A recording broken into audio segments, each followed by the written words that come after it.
Terima kasih kamu sudah datang hari ini. Kamu boleh memperkenalkan diri kamu. Oke, sebelumnya waalaikumsalam warahmatullahi wabarakatuh. Perkenalkan, nama saya Leliva Nurbaiti. Saya dari Bekasi. Terus umur saya sekarang 20 tahun. Sebelum kita mulai lebih jauh, saya ingin memastikan apakah kondisi kamu cukup nyaman sekarang atau bagaimana? Kalau untuk sekarang sih saya lagi cukup gugup ya kak. Ya, gugup itu wajar. Jadi tidak semua orang itu datang ke sini terus bercerita tentang hal pribadi, termasuknya itu kamu kayak keren mau datang ke sini. Nah, sebelumnya itu terima kasih kamu sudah mau jujur. Untuk pertemuan pertama itu kan saya belum tahu kenapa kamu bisa ke sini. Terus apa masalahnya kamu? Terus apakah kamu bersedia untuk sesi konseling hari ini? Saya bersedia kak. Baik, saya ingin memulai dengan pertanyaan yang sederhana dulu. Belakangan ini apa hal yang paling sering muncul di pikiran kamu, terutama saat kamu berada di sekolah? Kalau belakangan ini sih saya paling sering tuh saya tuh di sekolah sering diejek-ejekan sama teman-teman saya. Jadi saya sering kepikiran gitu sama ejek-ejekan mereka. Kalau boleh tahu ejekannya itu seperti apa ya? Kalau boleh, itu kamu ceritakan contoh kejadian yang paling kamu ingat dan paling membekas itu kayak gimana? Jadi misalnya kayak gini, kalau saya lagi istirahat nih, mereka tuh suka nyamperin saya, terus nanti ngata-ngatain, bilang itu si wajahnya yang wajah jelek gitu kan, itu si gendut gitu, suka dibilang gitu ya. Kalau misalkan bukan tertuju ke saya ya saya ngerti juga, soalnya cuman saya sendiri yang kalau istirahat di kelas, pada mereka tuh pada yang lainnya pada keluar pada jajan, cuma saya doang yang di kelas kak gitu. Ketika kejadian itu berlangsung, kamu itu mendengar mereka tertawa di depan kamu sendiri, dan apa yang pertama kali kamu rasain pas mereka ngomong kayak gitu? Iya kak, mereka benar-benar ketawa di depan saya sendiri kak. Kalau mau nyangkal juga cuman saya sendiri kan ya di kelas kak. Jadi kayak pas waktu saya dengar mereka ketawa, perasaan saya tuh kayak ini bener kak, ini aku yang dibilangin kayak gini emang bener kak, wajahku buruk rupa gitu, terus badanku segendut itu kak, kayak gitu. Terus ada nggak yang perasaan kamu yang dari tubuh kamu itu ngerasain apa gitu? Kalau dari itu ya saya jadi kayak deg-degan gitu, suka panik, saya cemas, terus juga saya takut lah ya, saya jadi takut buat menampakkan muka saya karena saya dibilang buruk rupa gitu.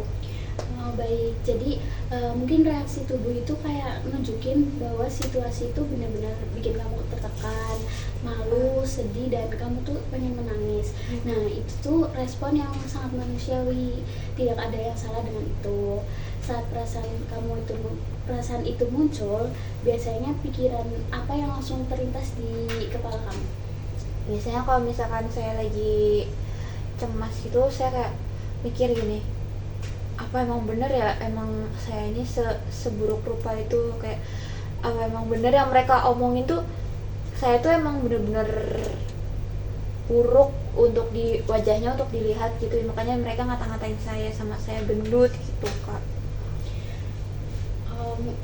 Baik, pikiran itu terdengar sangat menyalahkan diri kamu sendiri ya. Terus kalau pikiran seperti itu muncul, itu seberapa kuat kamu mempercayainya? Kalau boleh dihitung dari 1 sampai 10 itu seberapa jauh?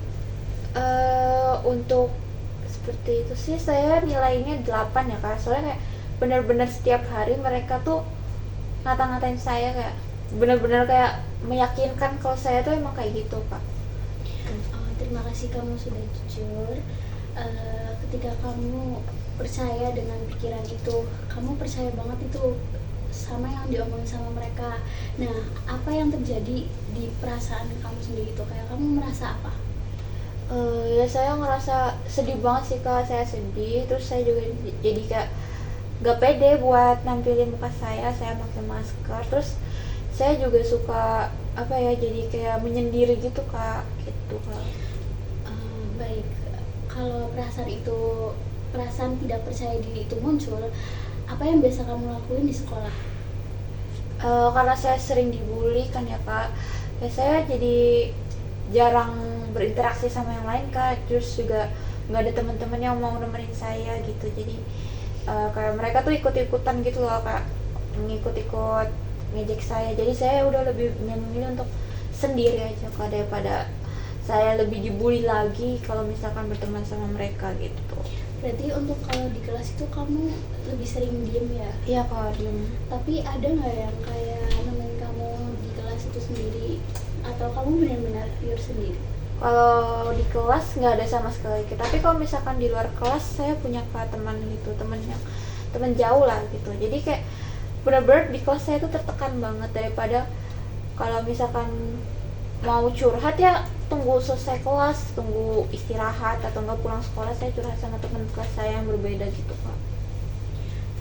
Baik.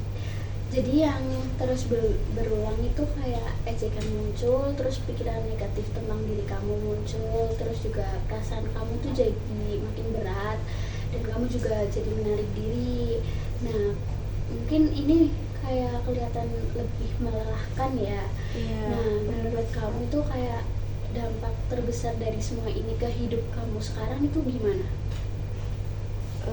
Dampaknya saya jadi males buat masuk kelas lagi sih kak. Saya males karena saya sering dibully ya kan, sering dikata-katain kayak gitu istilahnya. Saya kurang nyaman untuk berada di kelas itu gitu. Saya nggak ada tempat untuk, ya kalau belajar suka kayak keganggu gitu kak. Kayak teman-teman tuh kalau misalkan di dekat saya tuh kayak ngerasa saya tuh risih gitu loh, kayak mereka tuh ngejauh beberapa meter dari saya gitu. Kadang pagi-pagi tuh suka aduh males banget berangkat kayak gini gitu. Jadi udah nggak ada semangat buat datang ke kelas gitu. Tapi kalau buat sekolah saya ada niat untuk sekolah, cuman kalau teman-teman kelas kayak gitu ya kayak, jadi saya tuh males gitu kak. Baik, mungkin merasa tidak nyaman yang seharusnya itu di tempatnya aman seperti di sekolah itu mungkin berat banget ya. Jadi kayak saya ingin tahu apa yang kamu alami ini bukan karena kamu kurang atau tidak berharga, tapi karena kamu itu berada di lingkungan yang memperlakukan kamu itu dengan tidak baik. Nah, sekarang saya ingin mengajak kamu melihat satu hal pelan-pelan. Saat pikiran kamu nggak berharga itu muncul, apa ada bukti lain di hidup kamu yang menunjukkan hal itu berbeda? Mungkin dari rumah, guru, atau teman tertentu. Sebenarnya kalau itu tuh orang tua sih mbak. Untuk orang tua saya tuh baik. Jadi mereka tuh suka bilang kayak, kamu tuh pintar gitu. Terus kamu juga baik. Pokoknya kayak gitulah. Mereka tuh support saya banget mbak gitu. Ya, itu hal yang penting. Artinya ada orang-orang di sekitar kamu yang berbeda daripada di sekolah. Jadi mungkin pikiran kamu udah berharga itu bukan fakta sebenarnya, tapi mungkin karena kamu itu sedang lupa dengan orang-orang di sekolahan. Nah, bagaimana rasanya tuh ketika kamu menyadari itu ya? Sedikit lega sih kak, sedikit lega, tapi ya masih susah untuk percaya gitu. Ya, mungkin itu wajar. Kita tidak memaksakan kamu langsung percaya pada hal yang baru. Yang penting sekarang kamu tuh mulai menyadari bahwa ada kemungkinan lain, kita akan melatihnya pelan-pelan. Nah, sekarang kita bicara soal langkah kecil dari semua situasi di sekolah. Ada nggak sih satu orang yang menurut kamu itu paling aman dan paling netral di sekolah?